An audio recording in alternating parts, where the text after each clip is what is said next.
안녕하세요. 저는 40대 결혼 6년차 여성입니다. 결혼해서 아이를 낳고 행복한 가정을 꾸리는 것이 저의 꿈이었는데요. 그런 저희 부부의 가슴에 대못을 박은 시어머니와 형님의 이야기를 들어보실래요? 남편과 저는 대학교 때 만나 8년 가까이 만났는데요. 서로 사회생활을 시작하고 결혼하고 싶었지만 그때 당시 결혼하지 않았던 아주버님이 있어서 시어머니께서는 저희 결혼을 반대하셨어요. 아무리 그래도 형이 먼저 결혼하고 그 뒤에 아우가 해서 사람들 보이기도 좋지. 니들이 먼저 결혼하면 형 차면이 뭐가 되겠니? 너희들은 오래 만나기도 했으니까 돈 모은다 생각하면서 형 먼저 가게 길 좀 터줘라. 워낙 큰아들 사랑에 지극하신 시어머니라는 것을 알았기에 저희는 남편의 형이 결혼할 때까지 기다리기로 했습니다. 하지만 갑작스럽게 시할머님의 병세가 악화되면서 상황이 달라지게 되었죠. 아직도 여전히 만나는 여자도 없는 큰 손주의 결혼을 기다리기보다는 결혼을 약속한 사람이 있는 작은 손주의 결혼이라도 보고 싶다는 할머님의 요청에 시어머님은 어쩔 수 없이 저희를 먼저 결혼시킬 수밖에 없었죠. 그와 아주버님이 결혼할 때까지 한 번씩 제게 하셨던 말들은 모두 칼이 되어 저의 가슴을 베곤 했습니다. 특히 아주버님이 승진이 안 되기라도 하면 회사에서 능력을 인정받은 남편을 향해 혀를 차곤 했는데요. 그러면서 시어머니는 늘 같은 소리 반복하시곤 했습니다. 자고로 집안이 대대손손 잘 되려면 장남이 잘 되어야지 차남이 잘 되어봤자 아무짝에 쓸모가 없다면서요. 그런 시어머니의 이야기를 듣고 있으면 저나 남편은 마치 주인이 된 것 같은 기분이 들곤 했죠. 남들은 둘째 아들이 잘 나가서 좋겠다 하는데 그런 속 없는 말이 어딨냐? 애미야 안 그러냐? 누가 뭐래도 우리 집 기둥은 큰아들 아니냐 말이다. 그때 할머님만 건강했어도 니들이 먼저 결혼을 안 했을 텐데 말이다. 그러면 지금까지 혼자 저러고 있진 않았을 거란 말이지. 시아버지께서는 시어머니가 이렇게 큰아들 사랑이 대단한 건 역시 돌아가신 시할머니의 영향이 있다고 했습니다. 첫째 아들이었던 시아버지께서는 시할머니의 사랑을 정말 듬뿍 받고 살았다고 하셨습니다. 그리고 시부모님 결혼했을 때 역시 시할머니께서는 다른 자식들과 다르게 더욱 시부모님을 챙기고 아껴주셨다고 했습니다. 그러다 보니 시어머니께서는 큰아들과 결혼해서 그 시절에 당연하게 경험할 수 있는 시집살이조차 하지 않았다고 했어요. 아니 오히려 시어머니께서는 친정에서도 받지 못한 귀한 대접을 받게 되었던 거죠. 그래서인지 시아버지께서는 시어머니가 시할머니보다 더욱 무섭게 가족들을 혼내곤 했다고 했습니다. 그렇게 시집을 와서 처음으로 목소리에 힘을 줄 수 있었던 시어머니께서는 무조건 집안의 기둥은 큰 아들이라는 고정관념에 사로잡히게 된 것이었죠. 시어머니의 논리는 참으로 기가 막히곤 했죠. 시어머니께서는 아주버님의 결혼이 늦어지는 것도 저희 부부가 먼저 결혼을 했기 때문이라고 여겼으니까요. 그렇게 저희가 결혼하고 6년이 다 돼서야 아주버님께서도 정말 늦은 나이에 결혼하게 되었습니다. 그래서 저는 정말 진심으로 축하를 해드렸습니다. 왜냐하면 시어머니의 이유 없는 저희 부부에 대한 원망이 사라질 수 있는 거라 생각했기 때문이었어요. 그리고 정말 아주버님의 결혼과 동시에 저희 부부에 대한 원망이 사라졌습니다.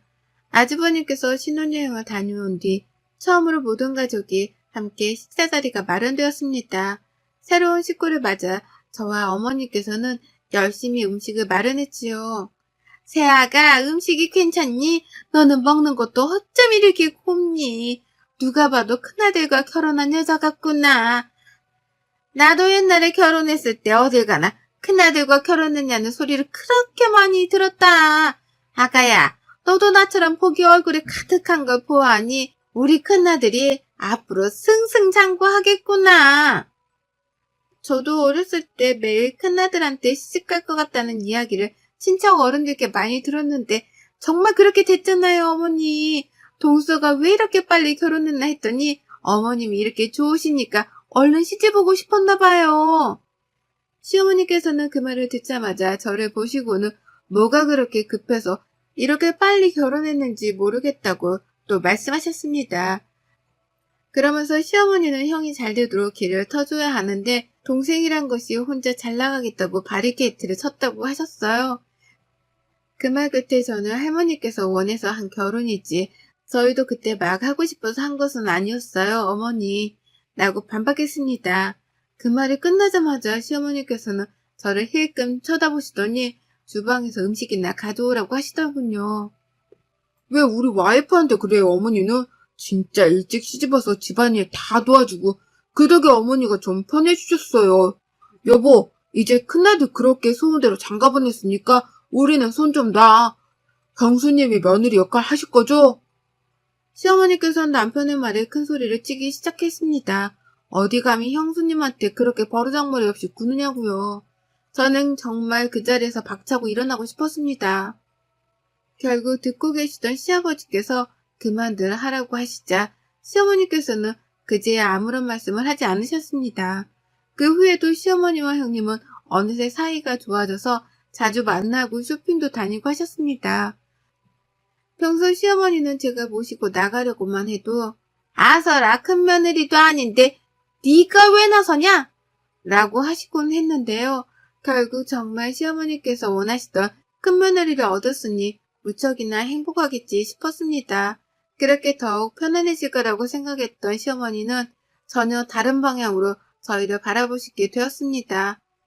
결혼 6년 차로 임신을 위해 노력을 하고 있음에도 쉽게 아이가 생기지 않아 걱정이 많았던 시기였습니다. 그리고 그런 저희 부부의 고민은 양가 부모님 모두 알고 계셨죠. 둘째야, 너 이번에 그 뭐냐? 인공 시험관? 뭐 그거 한다고 하지 않았니? 네, 맞아요, 어머님. 그런데 이번에는 하지 않으려고요. 그래, 잘 생각했다. 그게 그렇게 여자 몸을 아프게 한다더구나. 그렇게까지 해서 일을 나가겠니? 네 몸 상하잖니? 그래, 안 한다니 다행이구나. 나는 지난번에 네가 한다고 해서 어떻게 하나 싶어 전화를 했는데 안 하는구나. 알겠다. 저는 평소 저희 부부에게 이세 계획에 대해 물어보지 않으셨던 시어머니께 갑자기 인공수정에 대하여 물어보시는 것이 의아했습니다. 그러나 정말 제가 걱정이 되어 물어봤다는 생각에 감사하기까지 했지요. 시어머니께서 정말 왜 물어보셨는지 그 진심을 알기 전까지는 말이죠. 하루는 아주버님과 우리 부부 그리고 시부모님과 함께 식사를 하는 자리였습니다. 그 자리에서 아주버님의 나이가 있는 만큼 형님이 인공수정을 준비하고 있다는 소리를 들었습니다. 그 소리를 듣자마자 저는 형님한테 이야기를 했죠. 형님, 어머니께서 그거 안 좋다고 꼭 그렇게까지 해서 아이를 낳아야겠냐고 하시더라고요. 저도 사실 6년째인데 아이가 안 생겨서 고민하고 있다가 어머님께서 제 몸 생각하라고 말씀을 해주시더라고요.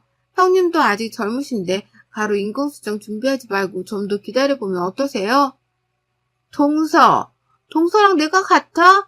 나는 큰아들 며느리잖아. 어머니께서 나한테 아이 잘생기게 해주는 한약이며 음식이며 인공수정 병원까지 직접 알아보고 알려주셨어.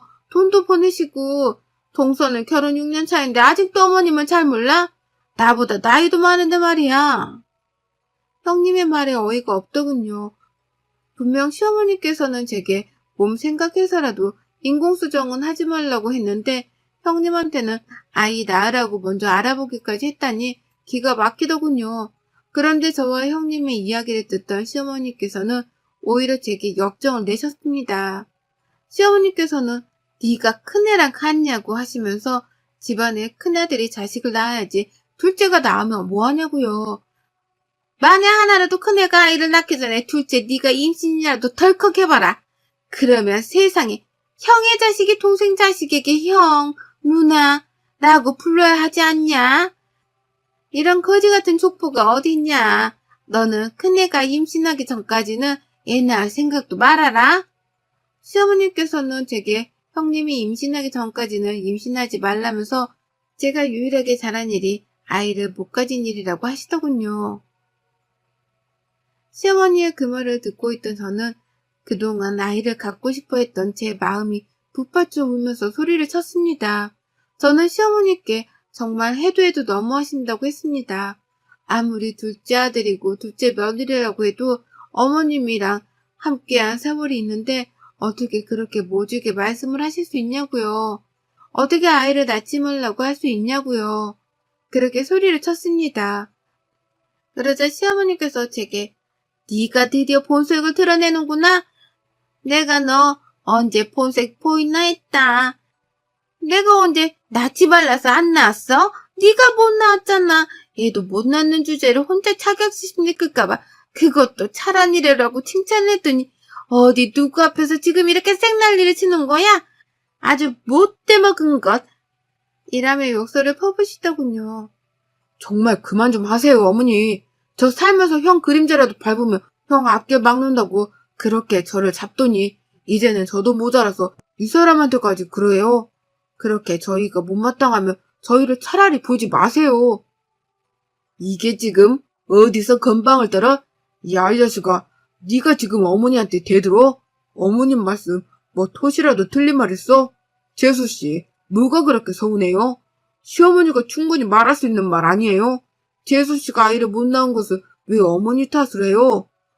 그리고 언제 어머니가 낳지 말라고 했어요? 우리가 먼저 낳고 그 다음에 낳으라고 한 걸 가지고 이 난리를 치고 가족 모임 자리를 시장통으로 만들고 말이야. 재수씨 그렇게 안 봤는데 다시 봤어요? 아주버님 말씀에 저는 정말 화가 나더군요. 그래서 저는 아주버님께 말했습니다. 시어머니께서 제게 전화를 해서 인공수정 하지 말라고 했다고요. 그러면 첫째 아들보다 먼저 아이를 가질까봐 그런 것을 마치 제 걱정하느라 그런 것처럼 말했다고요. 그래서 너무 억울하고 분하다고요.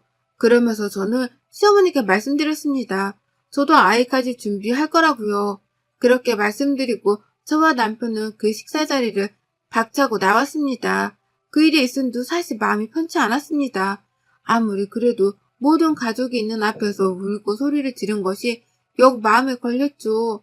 더군다나 남편도 시어머니와 아주버님과 다투기도 했고요. 그래서 남편과 상의한 뒤에 시댁에 가기로 결정을 했습니다. 그리고 저는 시어머니께 전화를 걸었습니다. 저는 이번 주 주말에 시댁에 남편과 함께 가겠다고 하니 시어머니께서는 올 필요가 없다고 하시더군요. 그날 그렇게 생난리를 찍고 지영이 얼마나 무서운지 어미가 얼마나 무서운지도 모르는 자식 꼴도 보기 싫다고 하셨습니다. 그리고는 제게 시어머니께서는 네가 그렇게 대드는 모습을 형님이 봤으니 큰애가 나를 얼마나 무시하고 불쌍하게 여기겠냐고 네가 한번 말해보라고 소리를 질렀습니다. 그리고 시어머니께서는 저와 남편을 향해 효도를 살아생전 단 한 번이라도 하면 소원이 없겠다고 했습니다. 시어머니의 말끝에 아직은 찾아뵐 때가 아니라고 판단한 저는 일단 알겠다고 했습니다. 그러자 시어머니께서는 네가 지금 이야기를 해봐라. 너 얘를 낳을 거냐? 기어이 우리 집안 족보를 쓰레기로 만들 거냐? 내가 얘를 낳지 말라고 했냐? 네 형님이 먼저 갖고 그 다음에 낳으란 말이 그렇게 섭섭했냐? 라고 물으시더군요. 결국 시어머니께서는 제 입에서 형님이 아이를 낳기 전에 임신하지 않겠다는 말이 듣고 싶었던 것이었습니다. 그렇지만 저는 저희 아이를 포기할 수 없었습니다. 그래서 저는 하늘이 선물로 준다면 저는 감사히 키워볼 거라고 했죠. 그러자 시어머니께서는 제게 끝까지 네가 잘났구나. 알겠다. 라고 하시고 끊으셨습니다. 그 얼마 지나지 않아 다행히도 형님의 임신 소식이 들려왔습니다. 사실 저희 부부도 모든 식구들이 원하는 방향대로 형님이 빨리 임신하길 대신 바라기도 했습니다. 왜냐하면 저희 부부가 먼저 임신하게 되면 저희 아이에게도 저희가 듣던 원망이 쏟아질 것 같았기 때문이었죠. 그랬던 차에 형님의 임신 소식이 들리니 여간 반갑지 않을 수가 없었습니다. 그리고 얼마 후 저희에게도 그렇게나 바라던 아이가 선물처럼 와주었습니다. 저희 부부는 시부모님이 무척이나 좋아하실 거라고 생각하고 찾아갔습니다. 그러나 시어머니께서는 모두 같은 손주가 아니었습니다. 임신이라니? 세상. 그러면 첫째랑 얼마나 차이가 나냐? 가만 보자 같은 애가 태어나는 거냐? 너희는 생각이 있니? 아니 어떻게 벌써 그렇게 임신을 해? 니들은 핌도 안 하니? 어머니 무슨 말씀이세요? 저희 분명 임신 준비한다고 말씀드렸잖아요. 그런데 지금 핌이라뇨. 시어머니께서는 저와 남편에게 조카가 생겼으면 조카를 이뻐하고 사랑해줄 생각을 해야지. 어떻게 그런 생각조차 하지 않고 덜컥 임신부터 냅다 할 생각을 하냐고 역정을 내셨습니다. 시어머니의 그 말에 저는 더 이상 듣고 있을 수가 없었습니다. 그래서 저는 시어머니께 아무리 그러셔도 어머니 손주가 뱃속에 있는데 그렇게 말씀하시면 안 되시지 않냐고 했습니다. 그러자 시어머니께서는 제게 내가 언제 둘째나 손주 원했냐? 니들이 싸질러 놓고 왜 나한테 난리를 피우냐? 축하라도 해줘야 하냐? 라고 하시더군요. 정말 남편과 아주버님 둘 다 시어머니께서 낳은 자식이 맞는지 의심스러울 정도였습니다. 시어머니의 날카로운 말들에 남편은 할 말을 잃었고 더 이상 이 자리에 있을 필요가 없다고 했습니다. 그렇게 저희 부부는 축하가 아닌 비난만을 받아야 했습니다. 그 일이 있은 후 저희는 오로지 저희 가족만을 생각하기로 다짐했습니다. 무슨 일이 있어도 우리 가족만 행복하면 된다고 생각을 다잡았어요. 하지만 시어머니와 아주버님 그리고 형님은 그런 저희의 생각조차 모조리 부서뜨렸습니다. 시어머니와 아주버님 그리고 형님이 저희 집에 찾아왔어요. 그리고 차마 입에도 담기 끔찍한 이야기들을 너무나 당연하게 쏟아냈습니다. 내가 그때 그러고 니들이 돌아간 뒤 많이 생각해봤다. 그래 니들도 결혼한 지 6년이 지났으니 얼마나 아이가 갖고 싶었겠냐. 내가 그 마음을 몰라줬다. 미안하다. 시어머니는 처음으로 저희에게 사과를 하시기에 그 말 한마디에 저희 부부는 그동안의 소름이 쏟아져 눈물을 흘렸습니다. 그러나 그 말의 진실이 무엇인지 알게 되기까지 오래 걸리지 않았습니다. 내가 그래서 계속 고민을 했는데 둘째 너희는 6년 동안 이렇게 둘이서 깨벗고 살았는데 꼭 애가 필요하냐? 형이야 결혼하자마자 아이를 가졌으니 상관없다만 니들은 힘들지 않겠냐? 그래야 너는 일도 바쁘고 그러면 재수씨 혼자 독방 육아인데 재수씨 감당할 수 있겠어요? 사실 애 키우는데 돈이 엄청 들잖아.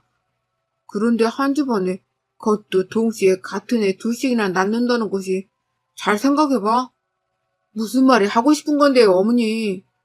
시어머니는 저와 남편의 눈치를 보더니 이내 듣고도 믿을 수 없는 말씀을 하셨습니다. 시어머니는 저와 남편에게 아이를 포기하는 것이 좋겠다는 말을 했습니다. 그런 말을 한 것 자체가 기가 막힌데 그 이유는 더욱 기가 막혔죠.